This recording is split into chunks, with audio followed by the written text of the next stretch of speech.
नमस्कार, मैं हरि। आप देख रहे हैं डिजिटल न्यूज झारखंड। आज जानते हैं झारखंड के प्रमुख खबरों के बारे में। इससे पहले से छोटी सी निवेदन के वीडियो को एक लाइक अवश्य कर दें। आपका लाइक करना ही हमारा मेहनत का फल होता है। झारखंड में 1932 के खतियान का विरोध करना पड़ा महंगा, 6 के खिलाफ नोटिस जारी।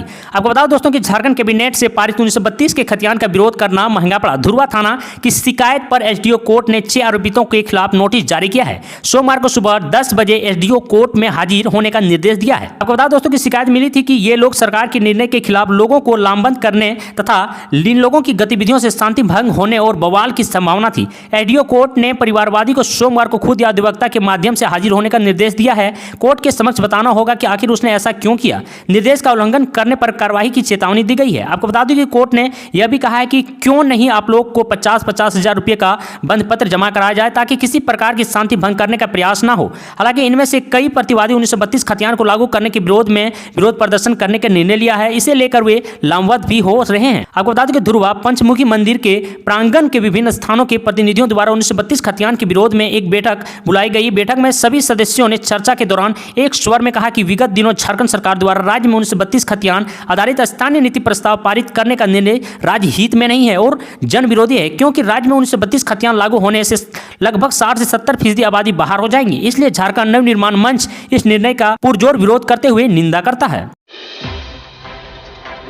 झारखंड में अस्थायी अमीनों की बहाली की मांग तेज, सीएम हेमंत सोरेन से मिलने की तैयारी में एसोसिएशन। आपको बता दूं दोस्तों कि झारखंड प्रशिक्षित अमीन एसोसिएशन के सदस्यों ने राज्य में अस्थायी अमीन की बहाली की मांग तेज कर दी है। अमीन एसोसिएशन धरना प्रदर्शन करने की तैयारी में है। वहीं अपनी मांग को लेकर एसोसिएशन जल्द से जल्द मुख्यमंत्री हेमंत सोरेन से मिलने वाले हैं।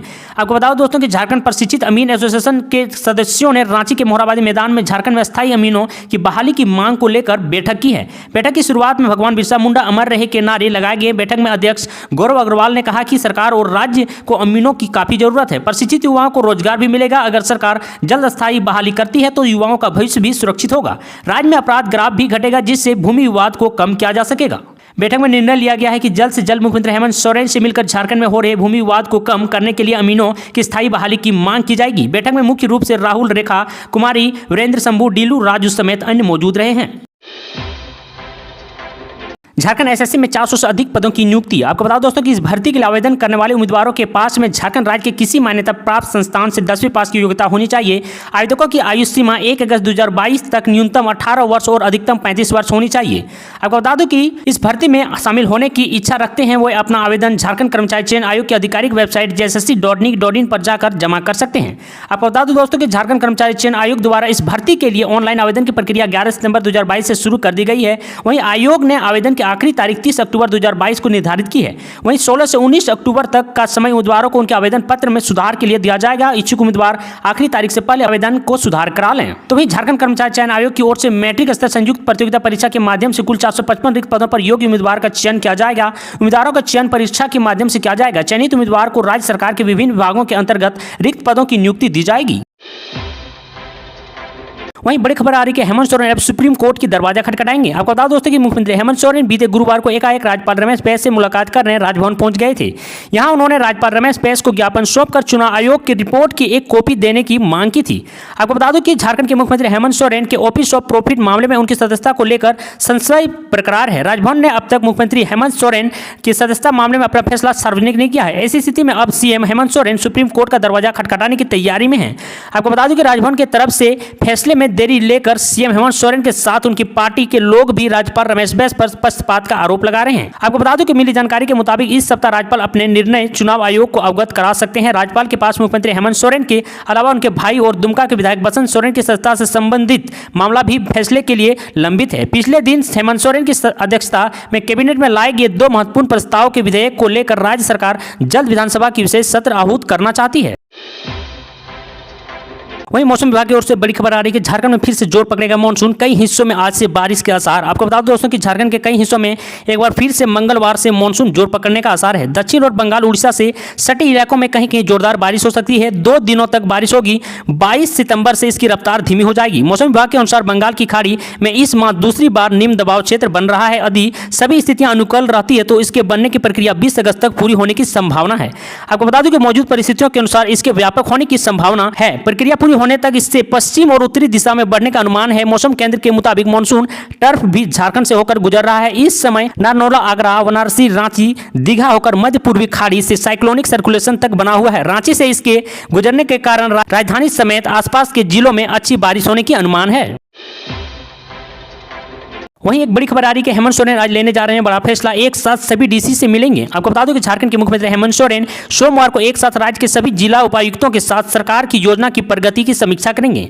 आपको बता दोस्तों कि इस मौके पर मुख्य सचिव सुखदेव सिंह सहित सभी विभागीय प्रमुख की उपस्थिति रहेंगे। उपायुक्तों को योजनाओं की अवगत स्थिति की जानकारी के साथ वीडियो कॉन्फ्रेंस के जरिए होने वाली बैठक में शामिल होने को कहा गया है। बैठक में मुख्यमंत्री कार्मिक विभाग की ओर से कक्षा 1 से 12वीं तक के विद्यार्थियों को जाति प्रमाण पत्र जारी करने संबंधित निर्देश प्रगति की समीक्षा करेंगे। राज्य सरकार ने इस संबंध में आदेश जारी कर प्रमाण पत्र जारी करने का निर्देश दिया था। आपको बता दें कि उपायुक्तों को निर्देश दिया गया था कि नोडल पदाधिकारी की नियुक्त कर इस दिशा में तेजी से काम करें। इसके अलावा सुखाड़ की स्थिति की भी बैठक में समीक्षा होगी। कृषि विभाग द्वारा भ्रमण के लिए जिलों में कई टीम रिपोर्ट से अवगत कराने के लिए कहा गया है। सुखाड़ से अत्यधिक प्रभावित संथाल परगना और पलामू प्रखंड पर फोकस होगा। इसके बाद किसानों को राहत देने के लिए निर्णय लिया जाएगा। सुखाड़ से निपटने के लिए वैकल्पिक योजनाओं पर भी चर्चा होगी।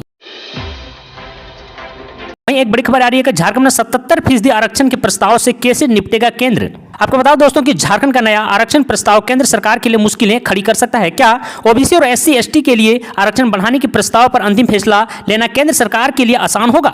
पिछले हफ्ते झारखंड की जेएमएम कांग्रेस सरकार ने आरक्षण की सीमा को बढ़ाने का फैसला किया है। झारखंड सरकार का यह कदम केंद्र सरकार के लिए मुसीबत बन सकती है। झारखंड सरकार के फैसले के बाद राज्य में आरक्षण 77% हो जाएगा। देश में यह सबसे ज्यादा आरक्षण देने वाला राज्य होगा। दूसरे स्थान पर तमिलनाडु है, जहां 69% आरक्षण है। आपको बता दूं कि झारखंड सरकार ने राज्य में पदों और सेवाओं की नियुक्ति में आरक्षण अधिनियम 2022 को पास किया है। इसमें सभी कैटेगरी के लिए आरक्षण सीमा बढ़ाया गया है। इसके तहत ओबीसी आरक्षण 27% कर दिया गया है, जो कि पहले 14% था।